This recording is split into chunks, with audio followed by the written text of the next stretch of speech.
राज्य सरकारी कर्मचारी मध्यवर्ती संघटनेच्या वतीने राज्यातील 17 लाख कर्मचाऱ्यांना जुनी पेन्शन योजना लागू करावी यासाठी बेमुदत संप सुरू करण्यात आलेला आहे। 17 मार्च 2026 रोजी राज्यातील सर्व जिल्हाधिकाऱ्यांमार्फत सरकारला नोटीस देण्यात आली होती की राज्यातील सर्व सरकारी कर्मचारी 21 एप्रिल पासून बेमुदत संपावर आहे। बेमुदत संपाचा आजचा हा 4था दिवस आहे।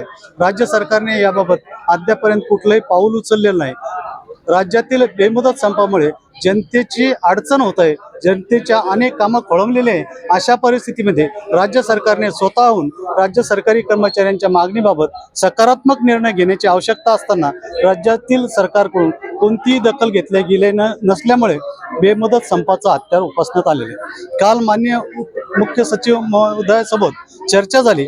या चर्चेमध्ये सुधारित पेन्शन योजना लागू करण्याबाबत कुठलाही ठोस निर्णय माननीय मुख्य सचिव यांनी जारी केला नाही, म्हणून हे बेमुदत संप आंदोलन सुरूच राहणार आहे। राज्यातील 17 लाख कर्मचाऱ्यांच्या संपामध्ये सर्व जिल्हाधिकारी कार्यालय, सर्व आरोग्य सेवा आणि इतर शासकीय कार्यालयांच्या सेवा पूर्णपणे विस्कळीत झालेल्या आहे। याबाबत आम्ही जनतेची दिलगिरी व्यक्त करू, परंतु आमची हीच मागणी आहे। आम्ही राज्य सरकारच्या संपर्कात आहोत। आम्ही वारंवार सरकारसोबत चर्चा करतोय। माननीय मुख्य सचिवांसोबत आतापर्यंत आमच्या चर्चेच्या 2 फेऱ्या झाल्या, त्यामध्ये त्यांनी आमच्या मागण्याबाबत कुठलीही सकारात्मक भूमिका जारी केली नसल्यामुळे राज्य सरकारी कर्मचारी मध्यवर्ती संघटनेच्या सुकानी समितीने असा निर्णय केलेला आहे की राज्यातील कर्मचाऱ्यांच्या मागण्यांबाबत माननीय मुख्यमंत्री यांनी चर्चा करावी आणि त्यानंतर योग्य तो निर्णय झाला तर बेमुदत संपाबद्दल योग्य निर्णय घेण्यात येईल। 17 मार्च 2026 रोजी राज्यातील सर्व जिल्हाधिकाऱ्यांमार्फत राज्य शासनाला नोटीस देण्यात आली होती की राज्यातील 17 लाख कर्मचाऱ्यांमध्ये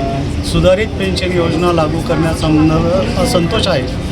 त्यासाठी शासनाने योग्य ते पाऊल उचलावे, परंतु शासनाला नोटीस देऊन सुद्धा शासनाने कुठलंही पाऊल उचललं नाही, म्हणून 21 एप्रिलपासून राज्यातील 17 लाख कर्मचाऱ्यांनी बेमुदत संप सुरू केला। संपाचा आज 4था दिवस आहे। या अनुषंगाने राज्यातील जनतेची हेळसांड होत आहे, त्यांना हेलपाटे मारावं लागतं। हे मान्य जरी असलं तरी हा संप शासनाने आमच्यावर लादलेला आहे। राज्यातील सरकारी कर्मचाऱ्यांची जी मागणी आहे ती सनदशीर मागणी आहे। ज्या पद्धतीने राज्य सरकारने विधिमंडळामध्ये 2023मध्ये राज्यातील कर्मचाऱ्यांना सुधारित पेन्शन योजना लागू करण्यात येईल असं सांगितलेलं असताना अद्यापर्यंत त्याबाबतचं परिपत्रक, अधिसूचना किंवा कार्यसूची जाहीर केली नाही, म्हणून हा संप करण्यात येत आहे। राज्यातील कर्मचाऱ्यांच्या 18 एकूण मागण्या आहे। या मागण्या सरकारी कर्मचाऱ्यांच्या वैयक्तिक हिताच्या नसून शासन हिताच्या आहेत, ज्यामध्ये राज्य सरकारने सरकारी पदं भरणे, कंत्राटीकरण, खाजगीकरण रद्द करणे, जी पदं भरलेली नाहीत त्या पदावर सरळ सेवा भरतीने पदं भरणे,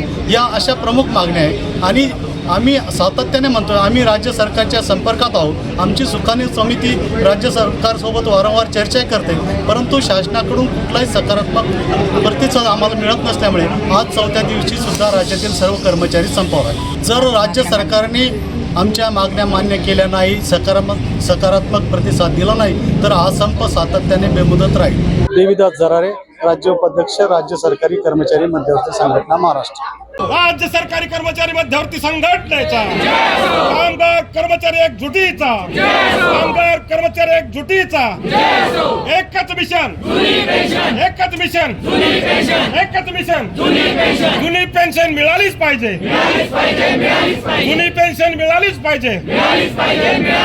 अभी नहीं तो अभी नहीं तो अभी नहीं तो कामगार कर्मचारी एकजुटीचा, कामगार कर्मचारी एकजुटीचा।